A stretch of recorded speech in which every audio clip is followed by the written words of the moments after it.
In this demonstration, I'll show you how to manually register an asset in Workday. Most assets are automatically registered through the procurement process, but as a cost center asset tracking specialist, there will be times when you must initiate this process. Manually registering an asset is a shared process between several roles: a cost center asset tracking specialist, a business assets tracking specialist, and a business assets accountant. In this example, we're going to manually register a large commercial copier and printer that was donated to the university. I'll start this process by typing register assets in the search bar. And then I click on that register assets task, and it takes me to the register assets page. On this page, you can see that there's several fields that you must complete. Those with a red asterisk next to them are required fields: spend category, acquisition method, acquisition date, and under the work tags, cost center, balancing unit, and fund. It's good practice to be as thorough as possible when filling out the information on the fields on this page. We will fill out as many as we can. I start by selecting the company, and this is for Ohio State. So I enter Ohio State into the company. Next, I move to the spend category.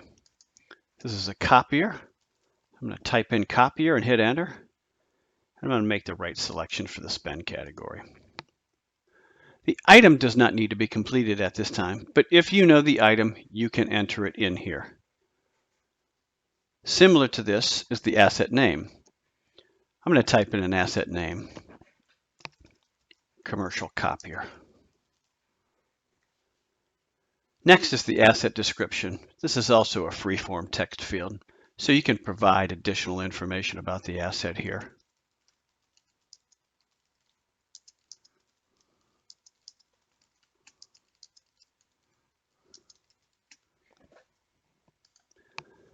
Moving on under additional information, the asset identifier. This is the asset tag number.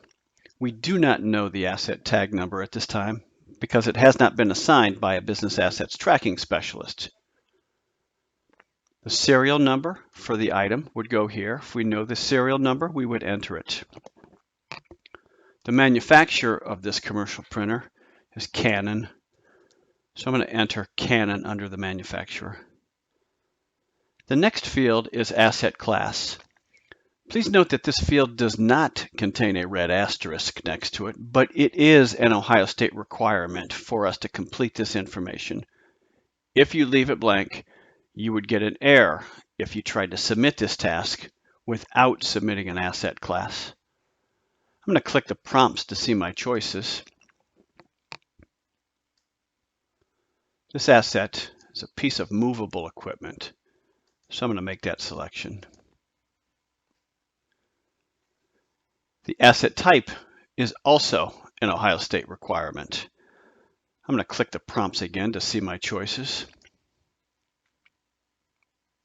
There are many, but I see copiers, so I make that selection. There's not a coordinating cost center or an asset coordinator assigned, and I don't have information to place in the memo field. Under the acquisition or source information, I'm going to click to see what my choices are. Since this was donated, I'm going to select Other as the acquisition method. The next field is acquisition date. The acquisition date will pre-populate to today's date. There is a word of warning about this field, though. You can backdate this transaction, but you cannot forward date the acquisition date. So you can select a day up to today or before today. I'm going to leave the acquisition date as today. Since the asset was donated, there was no PO number or external contract number. There's not an external contract start or end date, a receipt number, a project number, or a supplier invoice number. When an asset is automatically registered, that information would automatically be populated. Next is the cost information. I do need to enter in information about the cost. In this case, this printer and copier is worth $10,000. Now that would have to be substantiated with documentation. So I would need to add an attachment to this here as well. The quantity is 1, so we're set under the cost information. Moving under to the location, this is another example of an Ohio State required field. It does not have a red asterisk, but I must complete the location. This is going to be sitting at Blankenship. And when I type in Blankenship and I hit enter, I get various choices about the specific location. It's going to be on the first floor. The cost center is a required field, so I enter the specific cost center. I'm going to enter cost center 10001, the OCIO administration.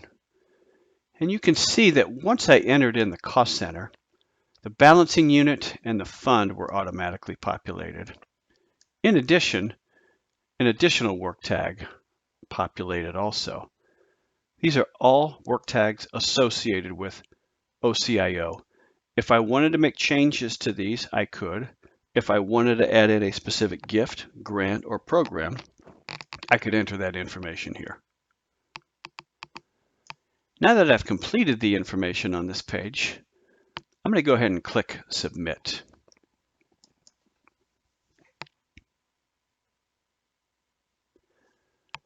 I have now registered the asset, but you can see I did get one alert up here. If I would have received a red error message, that would have prevented the transaction or the task from moving to the next step. Instead, I got an alert. So I want to take a look at the alert. It says you must enter an asset tag number in the asset identifier field.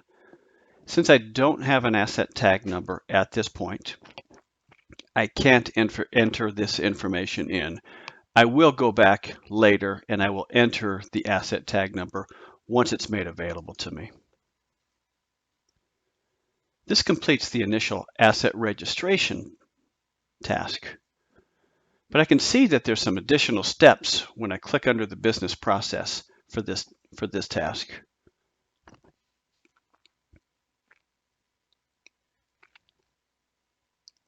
Under the details, I see the information that I just completed.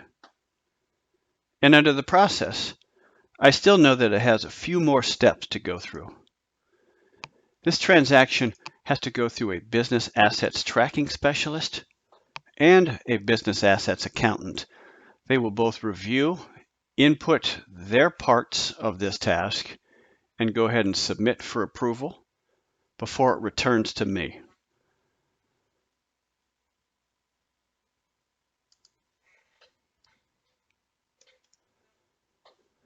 Now, I have moved ahead in the process.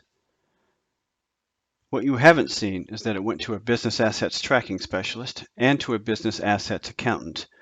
They have both reviewed and approved this transaction. After it routes through both of those roles, it will return to my inbox. So I can see right here that this asset has been registered and it needs to be placed into service. I'm going to go ahead and open that up. Now there are 3 things that I need to do. First, I need to add the asset tag number. Second, I need to update the information about this asset that the asset tag has been affixed. And finally, I need to place the asset in service. So to add the asset tag number, I'm going to go ahead and click on the asset itself. And I'm under the View Business Asset page. I'm going to go under Related Actions, Business Asset, and Edit. Now I'm on the Edit Asset page. And I'm going to go into the Asset Identifier, and I'm going to add the tag number that was assigned for this. And I'm going to click OK. Now the asset tag has been edited and updated here.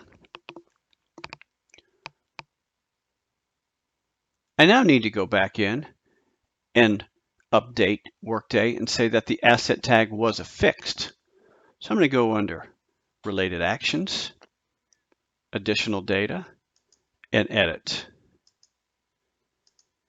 And I'm going to go to the Asset Additional Fields. So I need to do two things on this page. I see I have a red asterisk here, and I need to put the physical custody. So I'm going to put the cost center where this asset is. And also determine and state that the asset tag was affixed. So I'm going to click Yes.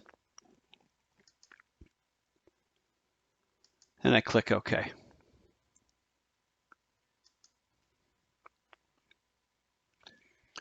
The final step, I now need to put this asset in service. You can see that its status right now is registered. So I go back into the asset, click the Related Actions button, and under Business Asset, scroll down to Place in Service. All the information has been completed under here, and I click Submit. And I'm done with that particular step. Now I can see that this asset has now been placed in service. This concludes the demonstration. Please click Next to continue.